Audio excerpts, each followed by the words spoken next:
Les questions, les 5 questions à se poser qui nous permettent d'identifier un service, un produit et le type de produit ou la type de combinaison de produits que nous allons pouvoir apporter à nos utilisateurs et nos clients.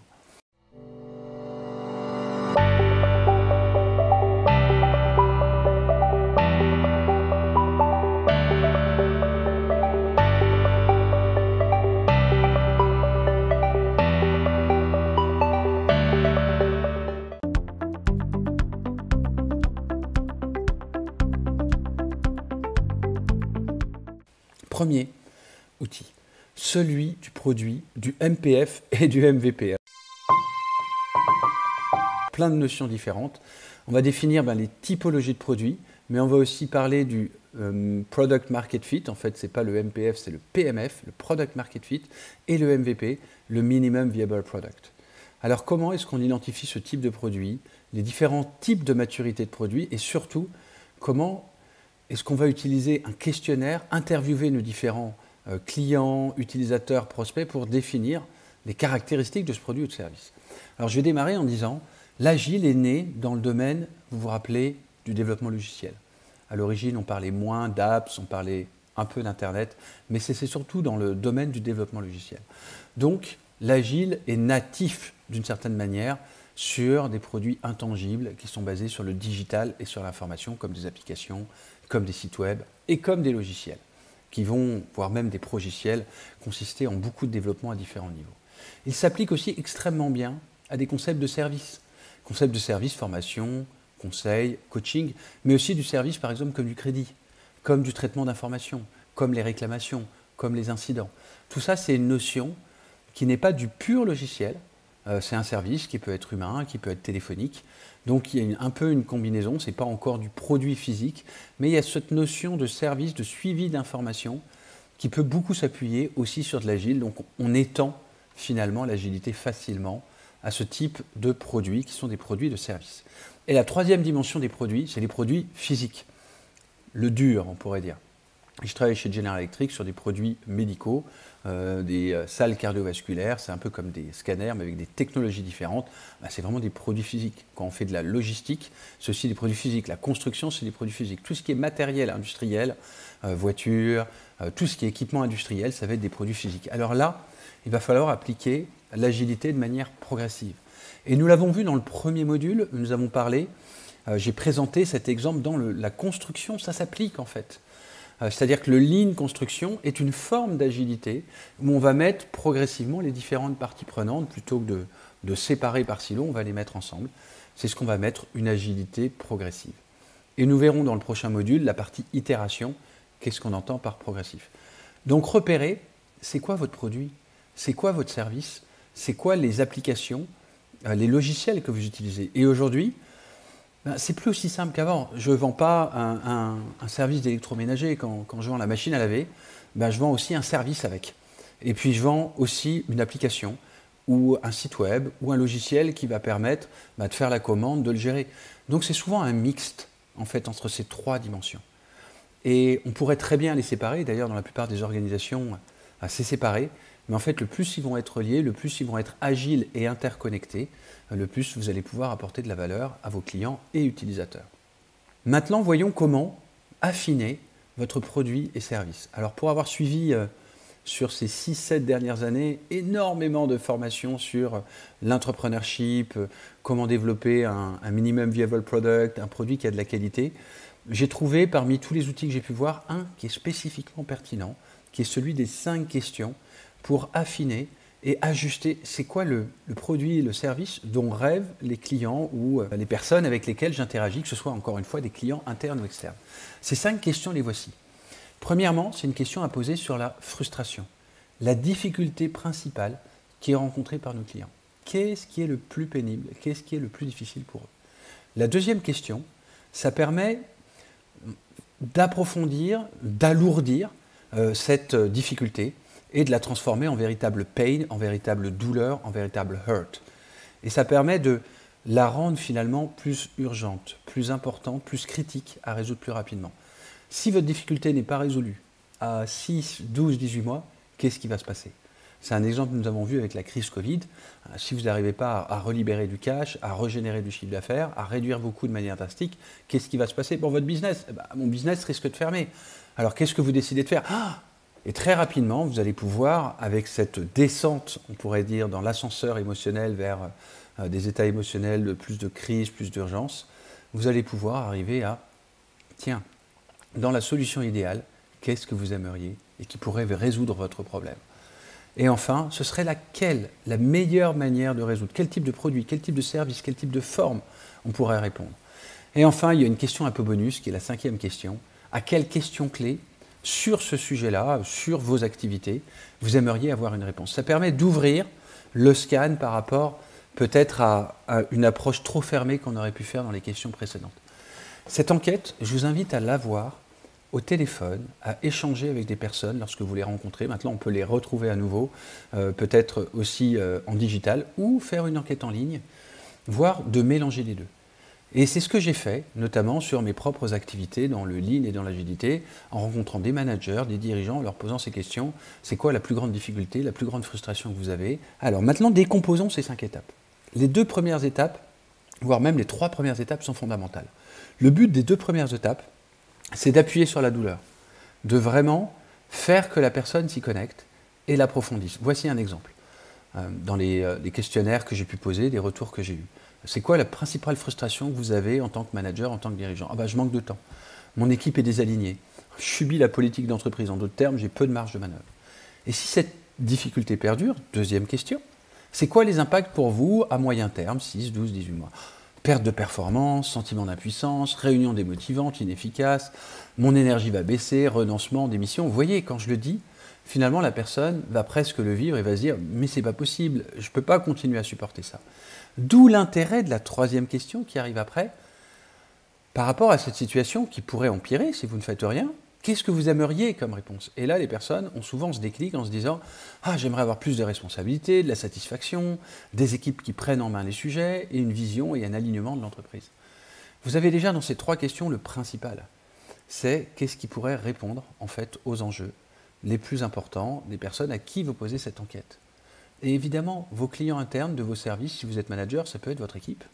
Donc vous pouvez très bien le faire en équipe. Ça peut, de manière anonymisée si vous voulez. Ça peut, et on a des Google Forms, des Typeforms qui permettent de le faire de manière extrêmement rapide. Aujourd'hui, Microsoft Teams propose aussi des forms à l'intérieur qui permettent de le faire. Donc, ce n'est pas l'outil qui pose problème ici, c'est la manière de le présenter. Et quand je fais des séminaires en interne dans les entreprises, d'ailleurs, nous faisons des questionnaires sur Teams, des forms sur Teams qui sont très accessibles. Donc vous pourriez très bien faire celle-là pour faire un team building au sein de votre équipe, et ce, même à distance. Une fois que vous avez vu ces 3 questions, vous pouvez approfondir avec les questions 5 et 4 que je reprends ici. Tiens, pour ouvrir un peu le scan, peut-être qu'on a trop fermé. C'est quoi la question clé si vous aviez un expert qui pourrait vous répondre, pas forcément moi, hein, ça peut être quelqu'un d'autre, si vous aviez le référent du marché ou un référent du marché sur ce thème que je vous ai ouvert, par exemple le management des équipes en cas de crise ou en difficulté d'entreprise, quelle question aimeriez-vous lui poser? Donc en fait, c'est vraiment une question ouverte au conditionnel qui permet que en fait, le prospect, la personne qui est interviewée, eh bien, elle va vous poser une question qui ouvrira votre réflexion. Et une question à laquelle vous n'auriez peut-être pas posé. Et voici le type de question que j'ai eu en réponse. Comment rendre pérenne la démarche de cohésion d'équipe, par exemple? Ah tiens, c'est intéressant. Je pensais qu'ils avaient des problèmes pour le résoudre tout de suite, mais finalement, il y a des vrais problèmes aussi de pérennité. Comment ils font une fois qu'ils n'ont pas les outils, ou peut-être que ça manque de persévérance, ou qu'ils se dispersent. Ça permet déjà d'affiner. Comment aligner le collectif? De quelle manière je peux faire en sorte que mon équipe fonctionne mieux, ou que mon projet fonctionne mieux? Comment impacter les décideurs sur leur levier? C'est-à-dire comment, par rapport à mes propres chefs, je peux agir pour qu'ils abondent dans mon sens. Question très intéressante. Enfin, nous pouvons clore avec la 4e question qui est quelle est la meilleure manière pour vous? C'est-à-dire quelle solution vous imagineriez? Et c'est eux, vos prospects, les personnes que vous interviewez, qui vont vous poser, qui vont vous donner des pistes en fait. Ah, on pourrait automatiser. On pourrait faire de la délégation au N-1, mais je ne sais pas comment le faire, mais ça c'est quelque chose, une réponse qui m'aiderait. Vous avez leur propre wording, leurs propres mots, où ils vous disent ce qui pour eux leur permet d'apporter des réponses. Vous savez ce qu'il faut leur proposer comme service et comme produit. C'est en fait extrêmement puissant. Et surtout dans la manière de le faire, vous êtes extrêmement à l'écoute par rapport à eux. Parce qu'il n'y a que 5 questions, il y a beaucoup de questionnaires qui sont beaucoup plus longs. Et dans ces 5 questions, ils peuvent énormément s'exprimer. Deuxième type de réponse que j'ai eu sur les meilleures manières, le fait de se réaliser, d'avoir un focus ensemble, ou de remonter les problèmes clés et d'y répondre. Et là, vous pouvez en déduire, ce que j'ai mis ici, c'est quoi la solution ou le produit idéal d'après l'enquête que je viens de faire, le questionnaire que je viens d'avoir. Par exemple, un management visuel, par exemple, un team building, par exemple, une approche de réduction des pertes ou d'optimisation des opportunités. Je vous invite vraiment à faire ce questionnaire et de voir à quel moment en fait, vous pouvez le développer. Lorsque vous rencontrez des personnes qui pourraient devenir vos clients, posez-leur ces questions. Évidemment, dans un cadre professionnel, voire même, pourquoi pas, à la machine à café, de dire tiens, c'est quoi ce qui t'irrite le plus, c'est quoi le plus difficile aujourd'hui? Et les gens sont généralement contents, s'ils ont un minimum de confiance avec vous, de se confier sur ce sujet-là, de pouvoir en parler. Et tiens, qu'est-ce qui va se passer si ce problème-là n'est pas résolu à 6, 12, 18 mois? Qu'est-ce qui pourrait se produire? Comment tu imagines la solution idéale? De quelle manière toi, tu verrais, et si tu avais une baguette magique, tu pourrais y répondre. Question 4. Et question 5, c'est quoi la question clé que tu aimerais poser si tu avais un référent qui connaissait les réponses, un magicien, un Gandalf, un Dumbledore? Qu'est-ce que tu lui poserais comme question et à quoi tu aimerais qu'il réponde comme question? Et plus vous allez poser ces questions-là, plus en fait vous allez enrichir ce qu'on a vu dans notre première partie sur l'utilisateur, qui est vous allez rentrer dans l'empathie avec vos utilisateurs. Et vous allez ici aller plus loin. Parce que vous allez leur poser des questions pour dire c'est quoi le type de service, le type de produit dont vous rêveriez. Et en fait, c'est pas juste de l'empathie pour de l'empathie, ça part peut-être de leur monde, ça peut aussi fermer depuis leur monde, mais vous avez des idées de produits et de services. Donc je vous invite maintenant à réfléchir à ce questionnaire et à le poser autour de vous. Allons un petit peu plus loin. On parle de Minimum Viable Product. Le Minimum Viable Product, comme son nom l'indique, c'est assez simple, c'est la concomitance, la convergence entre un produit viable, c'est-à-dire qui fonctionne, qui a un minimum de fonctionnalités intéressantes qui fait que les gens ont envie de l'utiliser. Ça peut être un produit ou un service, évidemment, ou une application. Et ensuite, viable, c'est-à-dire, c'est que en termes de business, vous n'avez pas passé 5 ans à le développer. De manière agile, vous avez trouvé le moyen de le développer de manière efficace. Donc le viable va vous donner les features les plus efficaces, les plus stratégiques, mais aussi celles qui vont vous coûter le moins. Et le minimum, ça va être le less is more. C'est une question, on développe en mode startup depuis 5 ans, mais en fait c'est ce que j'ai vécu depuis 20 ans quand j'ai moi-même été opérationnel sur des gros programmes. Tiens, c'est quoi dans nos milestones, même si c'était encore du cycle en V, des anciens projets programmes, et il y en a encore, c'est quoi les premières fonctionnalités qu'on va sortir dans nos premières milestones? C'est vraiment cette question-là du MVP, avec une approche extrêmement pragmatique et très rapide. J'ai sorti une stat en dessous qui vient d'Amazon. Je crois que c'est Jeff Bezos qui disait ça, en disant sur 100 idées, il y en a 90% qui vont être inadaptées. 9% qui vont être moyennes, mais il y en a une qui va être une idée de génie. Et c'est l'idée du bouton, le fameux clic d'Amazon, qui a d'ailleurs changé récemment, vous savez, avec la couleur orange, qui fait que les gens qui cliquaient dessus, ça devenait presque addictif. Ils ont fait énormément de tests jusqu'à trouver le one-click payment button d'Amazon, qui leur a permis de vraiment améliorer et lever le niveau, en fait, lever la barre sur le nombre de déclenchements en fait, d'achats chez leurs propres clients. Un dernier message sur les produits. On a parlé de MVP, Minimum Viable Product. On parle parfois aussi de prototype, de POC, de Proof of Concept. C'est quoi tous ces sujets-là? Eh bien, ici, vous voyez dans une timeline, une ligne de temps. On va par exemple faire une maquette, un mock-up, comme on dit en anglais, qui peut être une maquette en électronique. Vous pouvez utiliser des logiciels comme InDesign, Adobe Premiere, qui vous permettent de faire des maquettes assez rapidement. Ensuite, vous pouvez faire un prototype.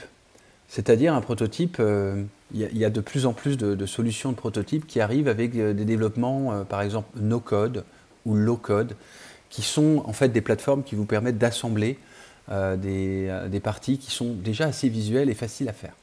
Ensuite, il y a un proof of concept. Et dans un proof of concept, vous allez un peu plus loin. Vous faites par exemple des benchmarks, vous arrivez avec des fichiers Excel, des fichiers Word, où vous allez appliquer votre service, ou vous faites un véritable prototype, si c'est un appareil ou un produit physique, que vous avez construit avec vos propres mains et vous allez le tester sur le marché, enfin sur un marché avec des personnes que vous connaissez généralement pour voir comment ils réagissent. Ça, ce sont des étapes en fait préalables au MVP. Le Minimum Viable Product, c'est un produit que vous avez développé, que ce soit un produit physique, un service ou une application. Vous y avez passé du temps.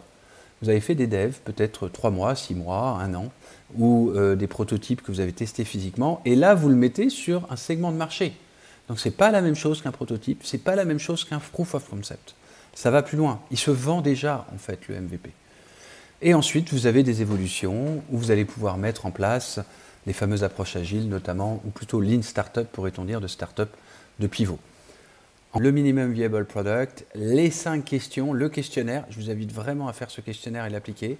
C'est vrai que ça demande un peu d'énergie, mais je peux vous garantir, pour l'avoir mis en œuvre, ça m'a apporté énormément de valeur. Je n'aurais jamais découvert ça. Et encore une fois, plus vous allez le pratiquer, plus il va être intuitif quand vous allez rencontrer les gens. Vous pouvez le faire sur vos collaborateurs, vous pouvez le faire sur vos clients internes, vous pouvez le faire sur votre management. Tiens, c'est quoi la plus grande difficulté qu'on expérimente aujourd'hui? Vous voyez, ces questions, elles sont presque intuitives. Qu'est-ce qui va se passer si on ne réagit pas rapidement? Ce serait quoi la meilleure solution de le résoudre? De quelle manière on pourrait le faire? Et puis enfin, tiens, s'il y avait une question à un expert, un référent, ce serait quoi? Retenez-le et mettez-le en œuvre avec un Google Form, un Typeform ou dans les échanges que vous avez avec le plus de personnes possible. Ça prend entre 10 minutes et 30 minutes maximum pour poser la question et avancer.